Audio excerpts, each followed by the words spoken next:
পিকে আর্জেন্টিনার দলের চুরি কথাটি শুনলে আসলে হাস্যকর মনে হয়, কিন্তু আসুন শুনি বিস্তারিত।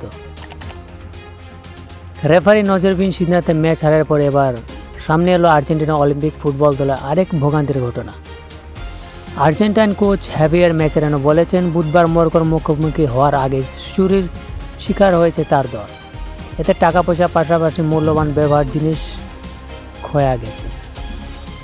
বার্তা সংস্থা অ্যাসোসিয়েটেড প্রেস এএপি জানায়, চুরির ঘটনাটি ঘটেছে আর্জেন্টিনা দলের অনুশীলন স্থলে। এ বিষয়ে লিও পুলিশ অভিযোগ করেছে আর্জেন্টিনা দল। সেন্ট এতিয়েনের কাছাকাছি অবস্থিত কৌশলীর অফিস থেকে গতকাল খবরটি নিশ্চিত করা হয়। আর্জেন্টিনার ছেলেদের অলিম্পিক ফুটবল দল সেন্ট এতিয়েনের একটি হোটেলে উঠে এসেছে। মহানাটকীয় ম্যাচে মরক্কোর কাছে 2-1 গোলে হারের পর সংবাদ মাধ্যমকে ম্যাচেরানো বলেছেন, ওরা খেলোয়াড়েরা অনুশীলনে গিয়েছিল, তারা এদিকে অলিম্পিক গেমসে চুরি করেছে। অনুশীলনের পর আমরা কিছু বলতেই চাইনি, এতে কোনো কাজ হবে বলে মনে হয়নি, তবে অবশ্যই এমন ঘটনা মেনে নেওয়া যায় না। ম্যাচেরানো জানিয়েছে, আর্জেন্টিনা অ্যাটাকিং মিডফিল্ডার থিয়াগো আলমাদার মূল্যবান জিনিসপত্র চুরি গেছে।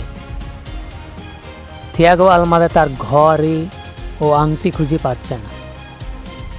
ফরাসি টেলিভিশন বিএফএম টিভির খবরে বলা হয়, ভুক্তভোগী 50,000 ইউরো চুরির কথা বলেছেন। অলিম্পিক ফুটবলে 2004 এবং 2008 সালে সোনাজয়ী আর্জেন্টিনা ফুটবল দলের এবার প্যারিস অলিম্পিকের শুরুটা ভালো হয়নি। পরশু রাতে সেন্ট এতিয়েনের নাটকীয় বিতর্কিত হার দেখতে হয় ম্যাচেরানোর দলকে। মরক্কো 2-1 গোলে এগিয়ে থাকতে যোগ করার সময় 16 মিনিটে গোল করেছিলেন আর্জেন্টিনার মিডফিল্ডার ক্রিস্টিয়ানো মেডিনা। ওই গোলের পরে গ্যালারি থেকে শুরু হয় বোতল বৃষ্টি। মাঠেও ঢুকে পড়েছিলেন মরক্কোর কিছু সমর্থক।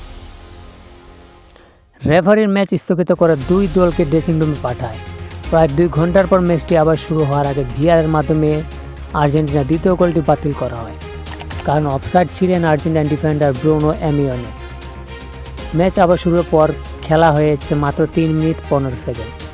এই সময়ের মধ্যে আর্জেন্টিনা আর ঘুরে দাঁড়াতে পারেননি, 2-1 গোলে হার নিয়ে মাঠ ছাড়তে হয়। এবার লিওতে আগামীকাল নিজেদের দ্বিতীয় ম্যাচে ইরাকের মুখোমুখি হবে আর্জেন্টিনা। কোয়ার্টার ফাইনালে উঠার আশা টিকে রাখতে ম্যাচেরানোর দলের জন্য গ্রুপ পর্বে নিজেদের শেষ 2টি ম্যাচে জেতা গুরুত্বপূর্ণ।